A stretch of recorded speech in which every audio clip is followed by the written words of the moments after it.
नमस्कार दोस्तों, आप सभी को पृथ्वी दिवस की हार्दिक शुभकामनाएं।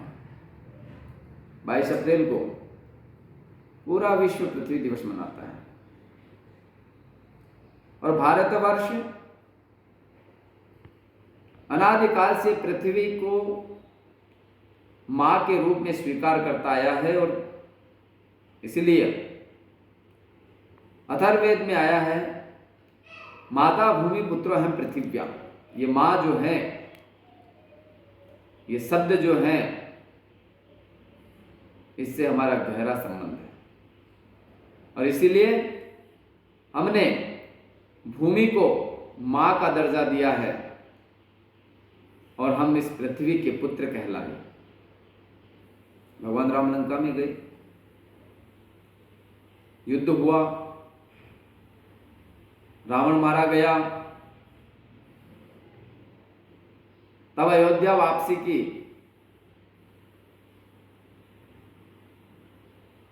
अयोध्या वापसी से पूर्व लक्ष्मण ने अपने भाई प्रभु श्री राम से प्रश्न किया कि भैया, ये सोने की लंका है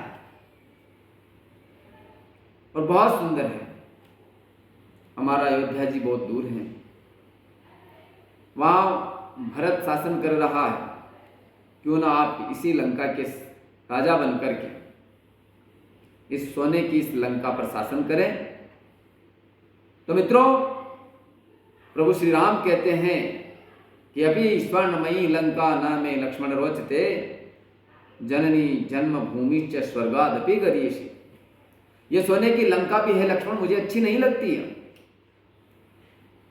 मुझे अच्छी लगती है जननी जन्मभूमि, जन्म देने वाली माता। और जिस धरती पर हमने जन्म लिया है वो धरती माता और जन्म देने वाली माता स्वर्ग से भी बढ़कर है।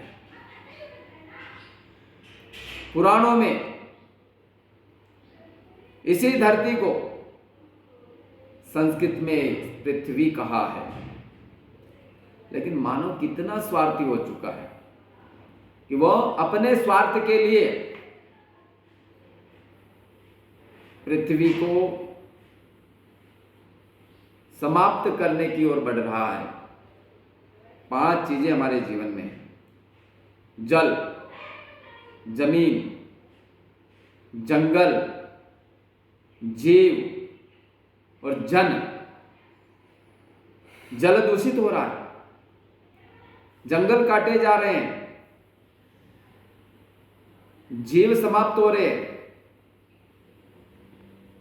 जमीन दूषित होती जा रही है रासायनिक उपयोग के कारण, और जन जो जनता है वो भी अपने मन से कुलुषित होती जा रही है।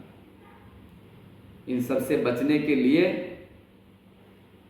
हमें प्रकृति से रिश्ता जोड़ना पड़ेगा, हमें प्रकृति से नाता जोड़ना पड़ेगा।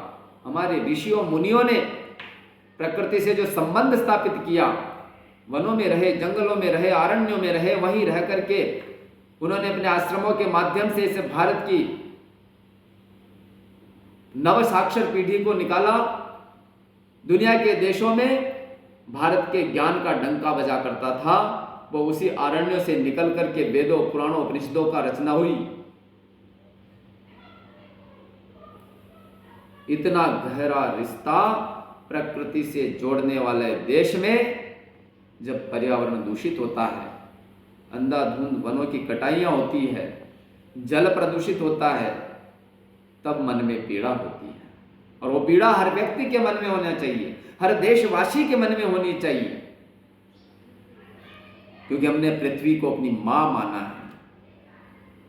और मां स्वच्छ हो, निर्मल हो, पावन हो, इसकी जिम्मेदारी सरकारों की नहीं है, इसकी जिम्मेदारी हम सबकी है, मेरी है, आपकी है, प्रत्येक व्यक्ति की है। इसलिए इस पृथ्वी से फिर से गहरा रिश्ता स्थापित करने के लिए हमने केवल शब्द नहीं कहे हैं, हमने आत्मा से रिश्ते जोड़े हैं। एक छोटे से प्रसंग के माध्यम से मैं अपनी बात को समाप्त करूंगा।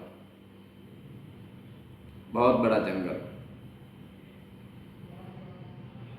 जंगल में आग लग गई। उस जंगल में चंदन के पेड़ भी धू धू करके जलने लगे। एक हंस वहां रहता था। हंस उसी पेड़ पे बैठा रहा। जंगल में आग लग रही, हंस उस पेड़ से नहीं उड़ रहा। तब पेड़ ने हंस से कहा, आग लगी वनखंड में दहिया चंदन वंश। आग लगी वनखंड में दहिया चंदन वंश, मैं तो जलूं पंख बिनो तू क्यों दाजे हंस। पेड़ कह रहा है, पक्षी से कह रहा है, हंस से कह रहा है कि इस जंगल में आग लगी है और मैं जंगल जल रहा है, मैं भी जल रहा हूं। मेरे पंख नहीं है इसलिए मैं जल रहा हूं, लेकिन तेरे तो पंख हैं, फिर तू क्यों नहीं उड़ जाता है। तो देखिए क्या जवाब देता है हंस। हंस कहता है कि पान बिंदुष्या रस पियो, पान बिंदुष्या रस पियो सुख पायो ऋण डाल। पान बिंदुष्या रस पियो सुख पायो ऋण डाल। तू तो जड़े मैं उड़ चलूं, तू तो जड़े मैं उड़ चलूं, जीवन कितनो काल।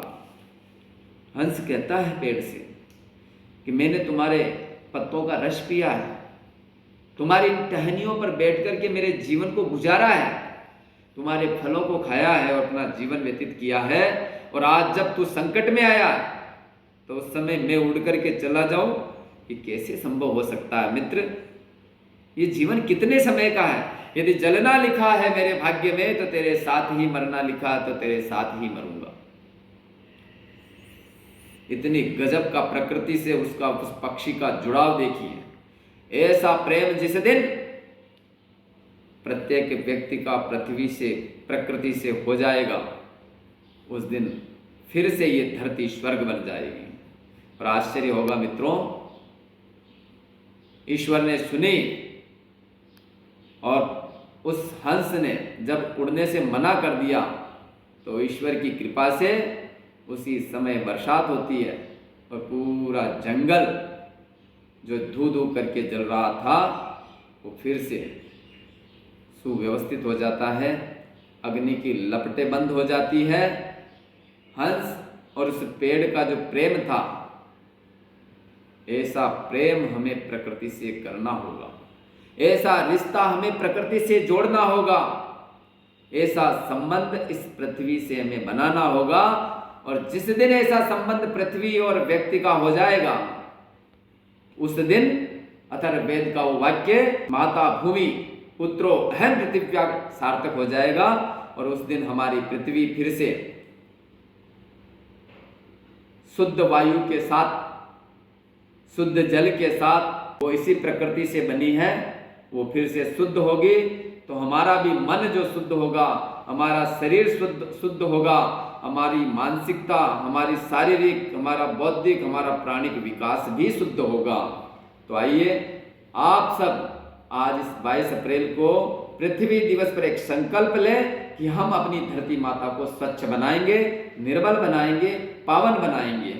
जय श्री राम, जय जय राजस्थान, जय जय प्रकृति माता, जय जय धरती माता, जय जय भारत माता।